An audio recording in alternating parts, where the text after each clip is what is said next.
اس میں عبرت ہے عقل مندوں کے لیے، قرآن کی قصص میں، صحابہ کے واقعات میں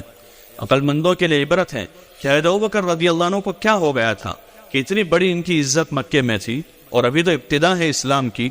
کوئی زیادہ ماحول نہیں بنا ہے، لیکن پہلے دن سے جب حضور صلی اللہ علیہ وسلم نے دعوت دی، آپ کی دعوت پر لبیک کہا اور اپنی ساری حیثیت نیچے آ گئی۔ حضرت خدیجہ کے پاس ساز و سامان تھا، تاجرہ خاتون ہے، لیکن اسلام قبول کر کے اپنی ساری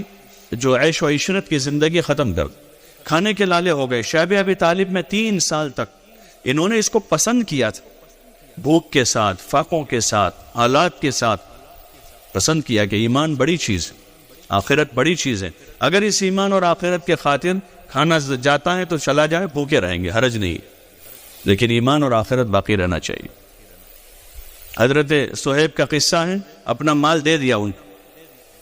جا رہے ہجرت کر کے، مکے والوں نے پیچھا کیا، پکڑا راستے میں، ایک ٹیلے پر چڑھ گئے اور کیا دیکھو میرے پاس یہ تیر ہیں، تمہارا مقابلہ کروں گا، میں تم میں سب سے بڑا تیر انداز ہوں۔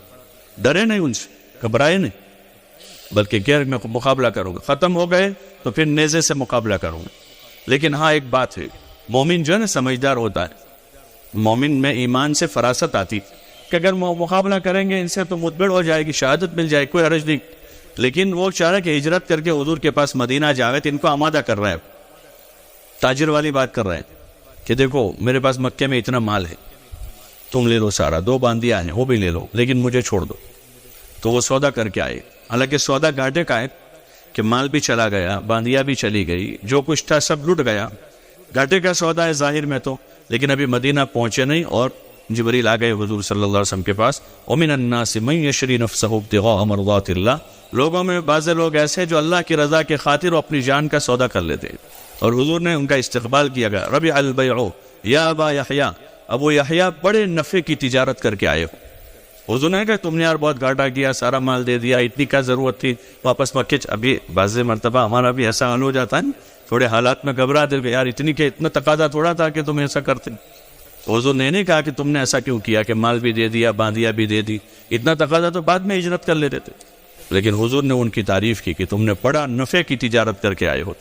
تو اس لیے ہماری جان مال دین کے خاطر، دین کی محنت کے خاطر بے حیثیت ہو جائے، اور ہماری نظر میں بے حیثیت ہیں ہماری جان مال۔ ایک آدمی کے پاس 2 لاکھ روپے جمع کیے ہوئے ہیں، بڑی محنت سے جمع کیے، اس نے بڑی محنت سے کیے، اور اس کی بڑی وقت ہے، بہت سنبھال کے اس نے رکھے، کسی کو بتاتا بھی نہیں۔ لیکن اگر وہی آدمی بیمار ہوا اور ڈاکٹر اس کو کہا کہ آپ کا آپریشن کرنا پڑے گا اور 2.5 لاکھ روپے کا خرچہ ہو،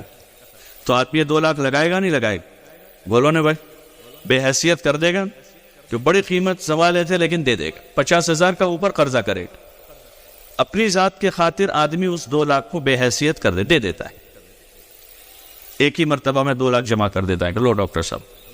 ایسے دنیا کے خاطر آدمی دنیا کو بے حیثیت بناتا ہے،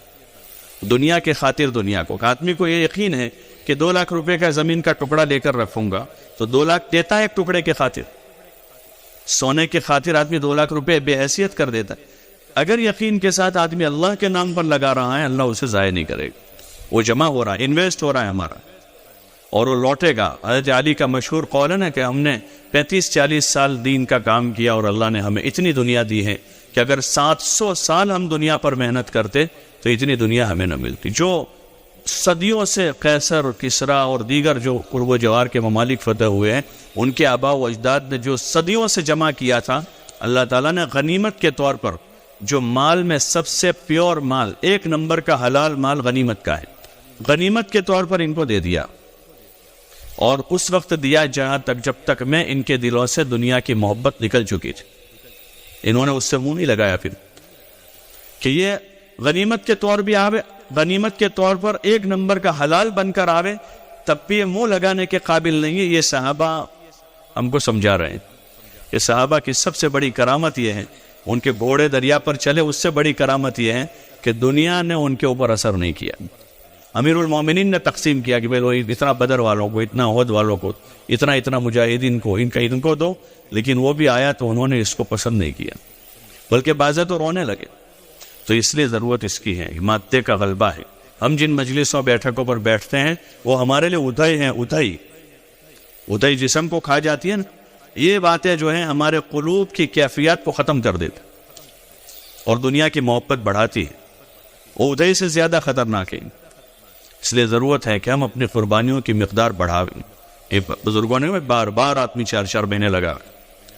بار بار لگا، 8 مہینے اپنے ماحول میں رہے، اپنے گھر والوں کے حق ادا کریں، حلال روزی کماوے، حلال روزی۔ مالدار بننے کے لیے نہیں کمانا ہے، اپنی ضرورتوں کو پورا کرنے کا جو حکم ہے اللہ کا، اس حکم کو پورا کرنے کے لیے کمانا ہے۔ اگر مقدر میں مالدار بننا لکھا ہے تو اللہ تعالیٰ مالدار بنا کے چھوڑے گا، آدمی چاہے نہ چاہے۔ یہ صحابہ نہیں چاہتے تھے مالدار بننا،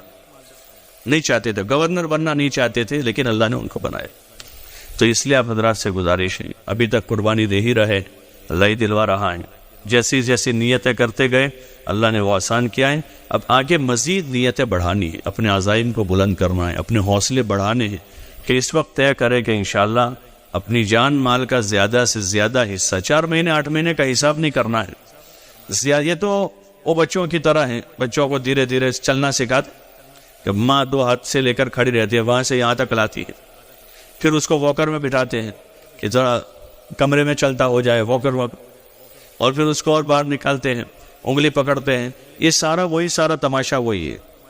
کہ بھئی چلہ لگاؤ، 3 دن لگاؤ، 4 مہینے، ہر سال 4 مہینے۔ یہ ہمارا منتہا نہیں ہے، سالانہ 4 مہینے، سالانہ 4 مہینے بھی ہمارا اینڈ نہیں ہے۔ اللہ نے آخری سودا کر کے ہم کو دیا اور سند بنا کر نس اتاری آسمان سے قرآن میں، ان اللہ اشتری من المؤمنین انفسهم واموالهم بان لهم الجنہ، کہ ہم نے مومنین کی جان اور مال کو جنت کے بدلے میں خریدا ہے۔ اس دن اللہ پوری جان مانگے تو آدمی اس کو کم سمجھ کر دے دے کہ اللہ ایک ہی میرے پاس ہے، اگر تو زیادہ دیتا تو میں زیادہ لگاتا، لیکن میرے پاس ایک ہی ہے، یہ میری جان تیری خدمت میں حاضر ہے۔ جان دی اسی کی تھی، حق تو یہ ہے، حق ادا نہ ہوا، آدمی یہ کہتا ہوا جائے گا دنیا سے۔ تو کریں گے انشاءاللہ۔